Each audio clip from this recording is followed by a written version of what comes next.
दोस्तों, आप सभी का बहुत बहुत स्वागत है हमारे चैनल में। इस वीडियो के अंदर अभी हम लोग जीके जीएस और साइंस का प्रैक्टिस सेट देखने वाले हैं, जो कि आपके आने वाले एग्जाम्स के लिए काफ़ी ज़्यादा इम्पोर्टेंट है। तो आप इस वीडियो को बहुत ध्यान से लास्ट तक देखिए। चैनल पर नया है तो चैनल को सब्सक्राइब करके बेल आइकन प्रेस करें।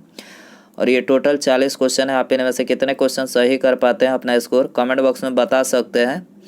तो चलिए शुरू करते हैं। देखिए यहाँ पर हमारा पहला क्वेश्चन दिया गया है, ताज़े पानी की सबसे बड़ी झील लेक सुपीरियर कहाँ स्थित है। तो देखिए करेक्ट आंसर ऑप्शन ए हो जाएगा। संयुक्त राज्य अमेरिका में जो है ये ताज़े पानी की सबसे बड़ी झील लेक सुपीरियर स्थित है। लेक सुपीरियर की बात करें तो देखिए इसका क्षेत्रफल लगभग 82,100 वर्ग किलोमीटर है। सुपीरियर लेक यूएसए और कनाडा के मध्य स्थित है। भारत की सबसे बड़ी मीठे पानी की झील बुलर झील कहाँ पर है, ये जम्मू कश्मीर में है। भारत की सबसे बड़ी खारे पानी की झील चिल्का झील उड़ीसा में है। भारत की सबसे बड़ी तटीय झील चिल्का झील उड़ीसा में है, जो खारे पानी का एक लैगून झील है। और यहाँ पर नौसेना का जो है प्रशिक्षण केंद्र भी है। तो आपको याद रखना है। क्वेश्चन नंबर 2 है, निम्नलिखित में से किसने कम से कम 2 बार नोबेल पुरस्कार प्राप्त किया है। तो करेक्ट आंसर बी हो जाएगा, मैडम क्यूरी ने। ये कम से कम 2 बार जो है नोबेल पुरस्कार इन्होंने प्राप्त किया है। मैडम क्यूरी और उनके पति पियरे क्यूरी के साथ संयुक्त रूप से वर्ष 1903 में भौतिकी क्षेत्र में इनको नोबेल पुरस्कार मिला, तथा दूसरी बार 1911 में मैडम क्यूरी रसायन के क्षेत्र में रेडियम और पोलोनियम की खोज के लिए जो इनको नोबेल पुरस्कार दिया गया था। 2 बार दिया जा चुका है, पहली बार 1903 में और दूसरी बार जो है 1911 में। तो याद रखना है आपको। क्वेश्चन नंबर 3 है, सविनय अवज्ञा आंदोलन में गांधी जी के बाद सत्याग्रह का नेतृत्व किसने की थी। गांधी जी के बाद सविनय अवज्ञा आंदोलन में, तो करेक्ट आंसर डी हो जाएगा, सरोजनी नायडू ने किया था। अगला क्वेश्चन नंबर 4 है, 57वां ज्ञानपीठ पुरस्कार 2022 निम्नलिखित में से किसे प्रदान किया गया है। तो करेक्ट आंसर डी हो जाएगा, दामोदर मावजो। ठीक है, दामोदर मावजो को जो है 57वां ज्ञानपीठ पुरस्कार 2022 से सम्मानित किया गया है।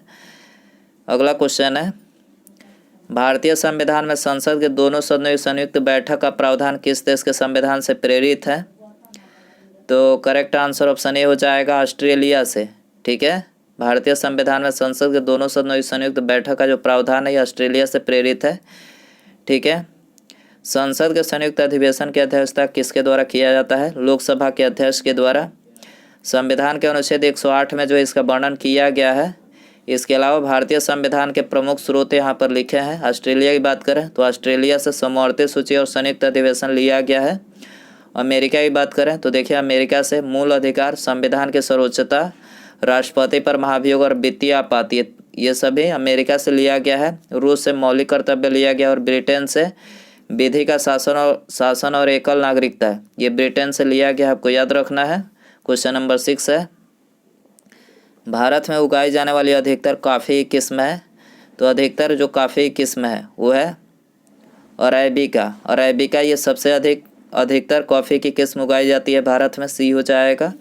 क्वेश्चन नंबर 7 है, किस योजना के अंतर्गत सरकार ने वह कृषि नीति बनाई जिसने हरित क्रांति का जन्म दिया।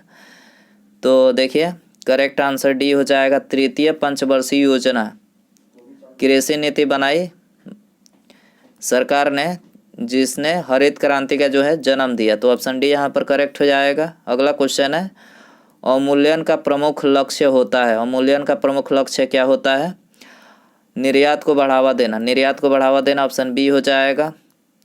भारत में अब तक जो है 3 बार रुपये का अवमूल्यन किया गया है। पहली बार 1949, दूसरी बार 1966 और तीसरी बार 1991 में किया गया था। रुपये का अवमूल्यन का उद्देश्य जानबूझकर अपनी मुद्रा का मूल्य कम करना विदेशी मुद्राओं की तुलना में, ताकि विदेशी अधिकतर खरीद सके और आयात को न्यूनतम किया जा सके। इसीलिए जो है भारत में मतलब अवमूल्यन किया जाता है। अगला क्वेश्चन नंबर 9 है, संरचनात्मक बेरोजगारी का कारण है। संरचनात्मक बेरोजगारी का क्या कारण है। करेक्ट आंसर डी हो जाएगा, अपर्याप्त उत्पादन क्षमता जो है ये संरचनात्मक बेरोजगारी का कारण है। क्वेश्चन नंबर 10 है, भारतीय संविधान ने भारत को किस प्रकार वर्णित किया है। तो देखिए करेक्ट आंसर बी हो जाएगा, एक राज्यों के संघ के रूप में। भारतीय संविधान भारत को एक राज्यों के संघ के रूप में वर्णित किया है। सरदार वल्लभ भाई पटेल की तुलना किससे की जाती है? तो करेक्ट आंसर डी हो जाएगा, बिस्मार्क से। सरदार वल्लभ भाई पटेल की तुलना बिस्मार्क से की जाती है। किसी वस्तु का पूंजी तथा उत्पादन का अनुपात किसका माप है? किसी वस्तु का पूंजी तथा उत्पादन का अनुपात किसका माप है? करेक्ट आंसर बी हो जाएगा, उत्पादन की प्रति इकाई में निविष्ट पूंजी राशि का अनुपात है। ठीक है, बी हो जाएगा। मौलिक अधिकारों को लागू करने के लिए रिट जारी की जाती है। तो देखिए करेक्ट आंसर सी हो जाएगा, उच्चतम न्यायालय के द्वारा। ठीक है, मौलिक अधिकारों को लागू करने के लिए जो रिट जारी की जाती है उच्चतम न्यायालय के द्वारा। मौलिक अधिकार के हनन होने पर उच्च न्यायालय एवं उच्चतम न्यायालय रिट जारी कर सकते हैं। उच्च न्यायालय मौलिक अधिकार के साथ अन्य प्रयोजनों के लिए अनुच्छेद 226 के अधीन 5 प्रकार के रिट जो है जारी कर सकता है, तथा उच्चतम न्यायालय केवल अनुच्छेद 32 के अधीन संवैधानिक उपचार के भाग 3 तक सीमित है। अर्थात मौलिक अधिकार के हनन होने पर उच्चतम न्यायालय 5 प्रकार के जो है रिट जारी कर सकते हैं। तो याद रखना है आपको। अगला क्वेश्चन देखते हैं, क्वेश्चन नंबर 14 है, भारतीय अक्षय ऊर्जा दिवस या नवीकरणीय ऊर्जा दिवस प्रत्येक वर्ष की स्थिति को मनाया जाता है। भारतीय अक्षय ऊर्जा दिवस तथा नवीकरणीय ऊर्जा दिवस प्रत्येक वर्ष की स्थिति को मनाया जाता है। करेक्ट आंसर डी हो जाएगा, 20 अगस्त को मनाया जाता है। अगला क्वेश्चन, क्वेश्चन नंबर 15 है, गांधी इन चंपारण पुस्तक के लेखक कौन है? करेक्ट आंसर बी हो जाएगा, दीनानाथ गोपाल तेंदुलकर। गांधी इन चंपारण पुस्तक दीनानाथ गोपाल तेंदुलकर के द्वारा लिखा गया है। अगला क्वेश्चन है, निम्नलिखित देशों में से किस देश में तकला मकान मरुस्थल स्थित है? तकला मकान मरुस्थल कहाँ पर है? तो देखिए यह है चाइना में। चाइना में ऑप्शन बी हो जाएगा। अगला क्वेश्चन, क्वेश्चन नंबर 17 है, मानचित्र बनाने के विज्ञान को कहते हैं, मानचित्र बनाने के विज्ञान को क्या कहते हैं? कार्टोग्राफी। कार्टोग्राफी ऑप्शन ए यहाँ पर हो जाएगा। अगला क्वेश्चन, क्वेश्चन नंबर 18 है, इंसान का जन्म सबसे पहले किस देश में हुआ? Very important question. तो देखिए इंसान का जन्म सबसे पहले जो है अफ्रीका देश में हुआ। अफ्रीका ऑप्शन सी हो जाएगा।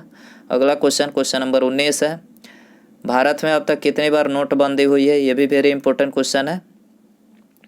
तो देखिए अब तक जो है अवमूल्यन दूसरी चीज़ है और ये नोटबंदी दूसरी, एक ही मत समझ लीजिएगा। ठीक है, तो भारत में अब तक जो है 3 बार नोटबंदी की जा चुकी है और अवमूल्यन भी 3 बार किया जा चुका है। तो याद रखना है 3 बार नोटबंदी हुई है। कब कब हुई है? 2016 में, आप सभी को पता ही है। 1946 और 1978 में नोटबंदी किया जा चुका है पहली बार। भारत में सन 1938 में 1000 और 1000, 5000 और 10,000 के नोट जारी किए गए थे, लेकिन जनवरी 1946 में अंग्रेज सरकार डीमोनेटाइजेशन का फैसला लिया और इन नोटों को अचानक बंद कर दिया। ठीक है, तो 1946 में पहली बार। दूसरी बार की बात करें तो 1978 में नोटबंदी हुई थी। उस समय मोरारजी देसाई सरकार ने नोटबंदी का फैसला लागू किया था। उस दौरान भी 1000, 5000 और 10,000 रुपये के नोट बंद किए गए थे। और तीसरी बार नोटबंदी आप सभी को पता ही है 8 नवंबर 2016 को हुई थी। प्रधानमंत्री श्री नरेंद्र मोदी जी ने इस दौरान 500 और 1000 रुपये के नोट बंद किया था। प्रधानमंत्री नरेंद्र मोदी ने रात 8 बजे टेलीविज़न पर ऐलान कर दिया कि 500 और 1000 रुपये के जो नोट हैं आज के बाद नहीं चलेंगे। तो आपको याद रखना है 3 बार नोटबंदी हुई है अपने देश भारत में अब तक। मुद्रास्फीति के अंतर्गत मुद्रा का मूल्य घटता है। याद रखना है मुद्रा का मूल्य घटता है। अगला क्वेश्चन है, IMF की पूंजी किसके योगदान से बनती है? IMF की पूंजी किसके योगदान से बनती है? सदस्य राष्ट्र के योगदान से बनती है। ठीक है, सी हो जाएगा। अंतर्राष्ट्रीय मुद्रा कोष की स्थापना 1944 के ब्रेटन वुड्स सम्मेलन में हुई थी तथा 27 दिसंबर 1945 को प्रभावी हुआ। इसमें 190 देश शामिल है। IMF का मुख्यालय पूछा जाए वाशिंगटन DC में स्थित है। राष्ट्रीय कृषि अनुसंधान प्रबंधन अकादमी कहाँ स्थित है? राष्ट्रीय कृषि अनुसंधान प्रबंधन अकादमी कहाँ पर है? यह है हैदराबाद में। हैदराबाद बी हो जाएगा। इसकी स्थापना कब की गई थी? 1976 में। भारतीय कृषि अनुसंधान संस्थान ये कहाँ पर है? नई दिल्ली में है। कृषि विभाग की स्थापना 1872 ईस्वी में लॉर्ड मेयो के समय में हुआ था। राष्ट्रीय ग्रामीण विकास संस्थान ये कहाँ पर है? हैदराबाद में स्थित है, याद रखना है। भारत में निम्नलिखित में से किस प्रकार के बिजली का उत्पादन सर्वाधिक होता है? तो बिजली का उत्पादन, तापीय बिजली का उत्पादन जो है सबसे अधिक होता है भारत में, याद रखना है। तापीय बिजली भारत के कुल बिजली के लगभग भारत के कुल बिजली में लगभग 67% बिजली तापीय ऊर्जा से प्राप्त होता है। भारत में कोयले से सबसे अधिक बिजली प्राप्त किया जाता है। कोयले को काला हीरा कहा जाता है। पीट कोयला जो होता है ये सबसे घटिया कोयला है, याद रखना है। अगला क्वेश्चन है, लोकसभा का चुनाव लड़ने के लिए प्रत्याशी की न्यूनतम आयु कितनी होनी चाहिए? लोकसभा का चुनाव 25 वर्ष होनी चाहिए प्रत्याशी की उम्र, सी हो जाएगा। राज्यसभा और विधानसभा का चुनाव लड़ने के लिए न्यूनतम आयु 30 वर्ष है। विधानसभा के उम्मीदवार के लिए न्यूनतम आयु जो है 25 वर्ष। राज्यपाल, राष्ट्रपति और उपराष्ट्रपति पद के लिए आयु न्यूनतम कितनी रखी गई है? 35 वर्ष। राज्यपाल, राष्ट्रपति और उपराष्ट्रपति इनके लिए उम्मीदवार के लिए न्यूनतम आयु 35 वर्ष रखी गई है। ग्राम पंचायत के चुनाव में उम्मीदवार की न्यूनतम आयु 21 वर्ष रखा गया है, तो याद रखना है आपको। अगला क्वेश्चन 25 है, भारतीय संविधान की उद्देशिकाएं परिवर्तन की संशोधन अधिनियम किए गए थे।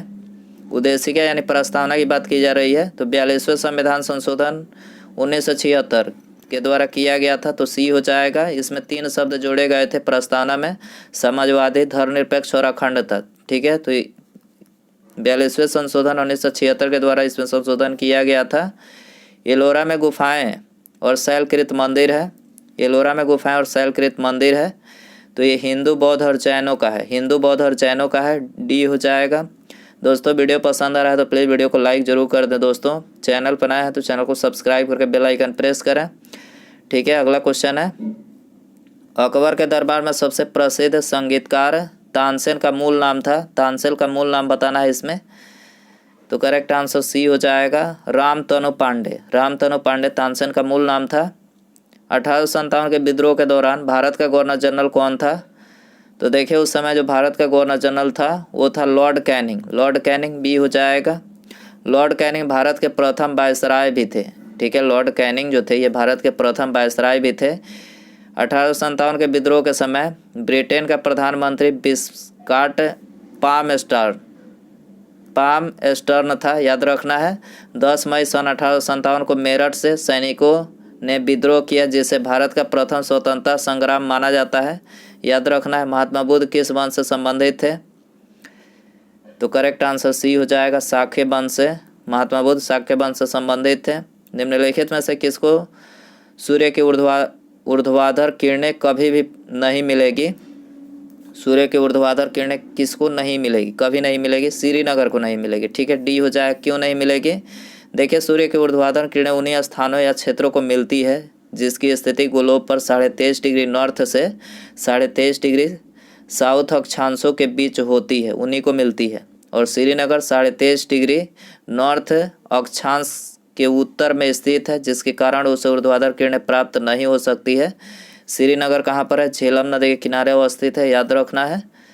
निम्नलिखित में से कौन सा संसाधन अजैव और नवीकरणीय है? अजैव और नवीकरणीय कौन सा संसाधन है? जल है, जल, सी हो जाएगा। अगला क्वेश्चन है, भारत की किस नदी को वृद्धगंगा कहा जाता है?